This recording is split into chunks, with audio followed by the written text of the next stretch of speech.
Hello, boys and girls. My name is JT Thornton, coming to you probably not live from my bedroom because I'm recording it right now, posting it later. Anyway, I will be focusing on the muted group theory chapter, and the information of this is derived from Sherry Crameray, and this is actually chapter 35 in my book, and I'm not sure what it is in yours. That being said, what I'm going to do is define what a muted group is for you first, and then go into how some women are portrayed in cartoons today, because Crameray actually did a study on this about the role of women in cartoons, and then also show an effort for some women to voice their side of the story of how women are a muted group in this society.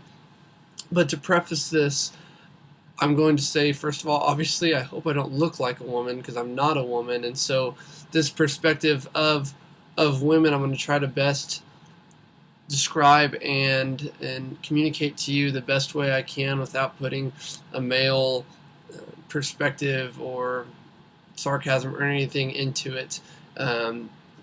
So here we go. Muted group is actually defined in the book by Griffin as people with little power who have trouble giving voice to their perceptions because they must re-encode their thoughts to make them understood in a public sphere. And like I said, the example they give of this is women. And in Crameray's study on cartoons, she noticed that 20 out of 52 cartoons actually didn't have women in them at all. And only 11 of those 20 that did have women in them actually had women that spoke in those cartoons. So if they were there, a lot of times they just didn't speak.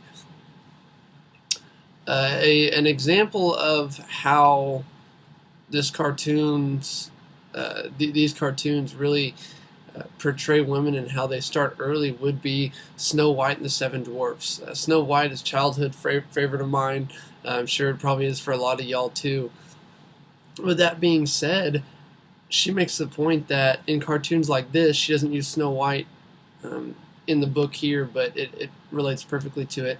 She says that, you know, women are often just portrayed as, the nice, the sweet girl, the beautiful one, things like that, which all can be totally true, but it also makes them seem hopeless. It makes them seem weak. It makes them seem that they just don't have power to do anything.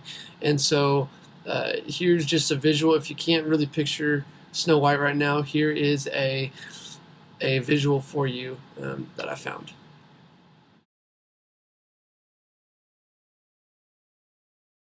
So Snow White, obviously, you see, is obviously she's in a dress. She's quote unquote made up, so to speak, and she really just kind of portrayed as this super girlish figure, the quote unquote stereotypical girl.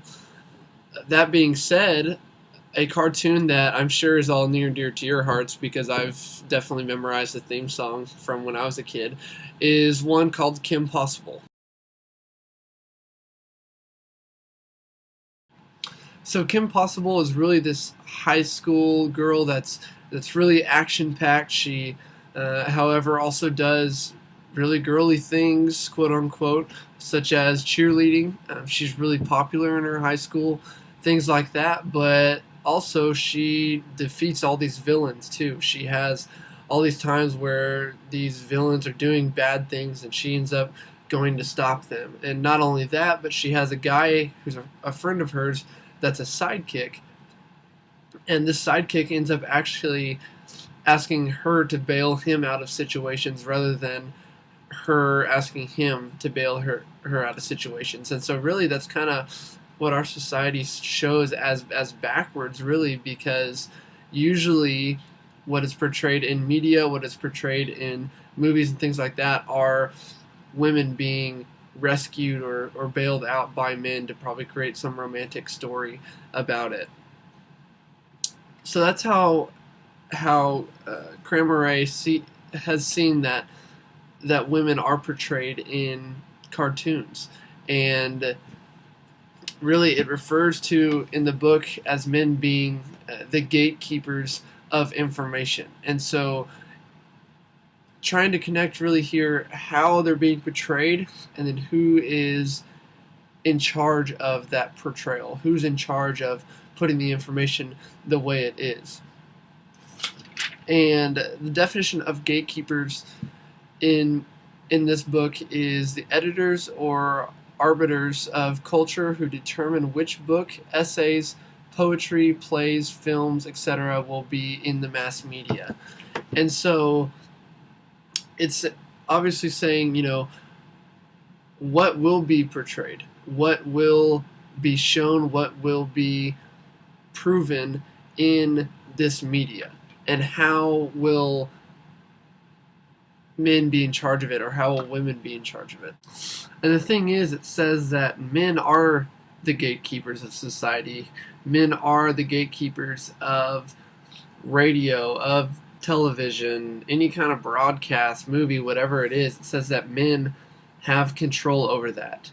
And there's actually an example that I saw on this when I was searching for that picture of Kim Possible. That was literally about 15 minutes ago. In searching for this, this is a very kid-friendly show, shown on the Disney Channel. In searching for that, I noticed like top 4 or 5 rows, about 20 pictures. Most of them were good pictures of Kim Possible.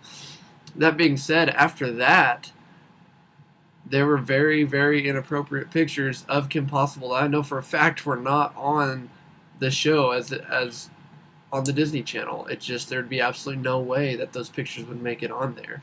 And so this looking like a product of, honestly, of what some men out there would do, unfortunately, that would either mock the show or create some just weird fantasy about the show.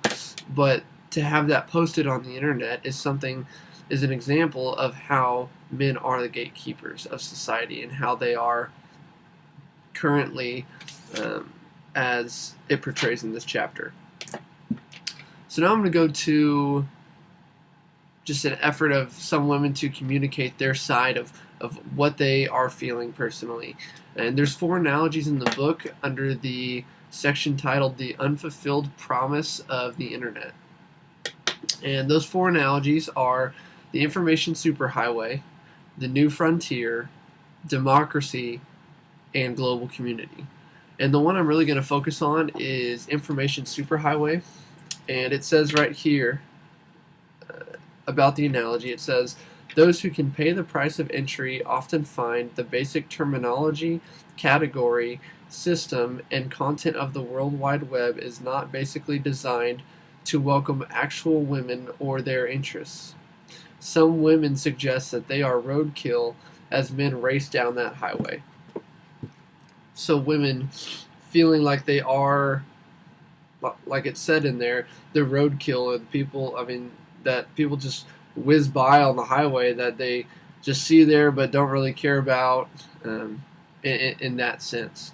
And there's a political cartoon 2 pages later that I think is really interesting on this topic, because political cartoons are made usually with some humor, but also to establish a point and establish what something in our world, what's actually happening.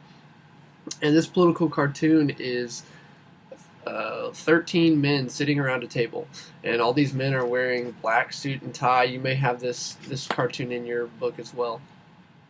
But the caption underneath says, "The Committee on Women's Rights will now come to order."